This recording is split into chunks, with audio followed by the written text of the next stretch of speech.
David Blacket. We're at Riversands Vineyards on the banks of the Basin River at St George in southwest Queensland, and we grow both wine and table grapes here at St George.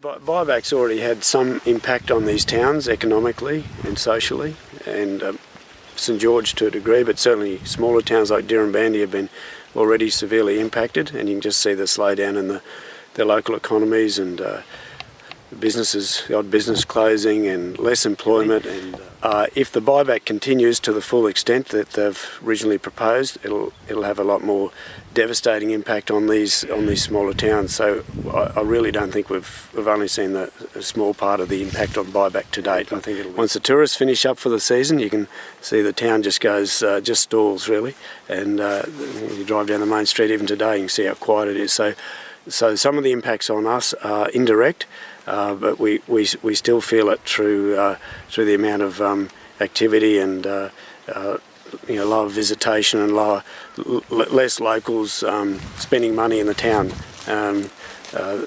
It's still quite visible, and that washes right through the town. And we employ less people as a result, and then there's less employment in the town, and people leave the town. So it still affects everyone one way or the other.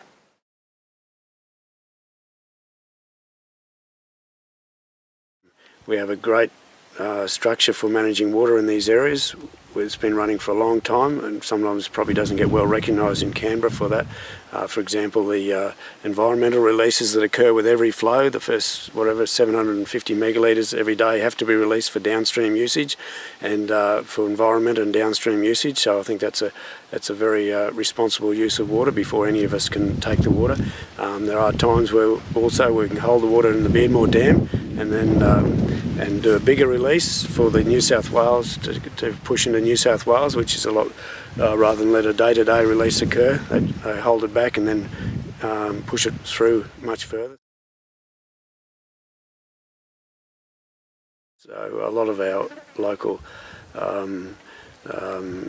producers and business people are already heavily involved, and I'm sure that will continue through the Murray-Darling Basin meetings they convene, and also the Chamber of Commerce have been reasonably active in that as well as our local Balonne Shire Council have got a vested interest in it all. So I would think that'll continue at a fairly intense level.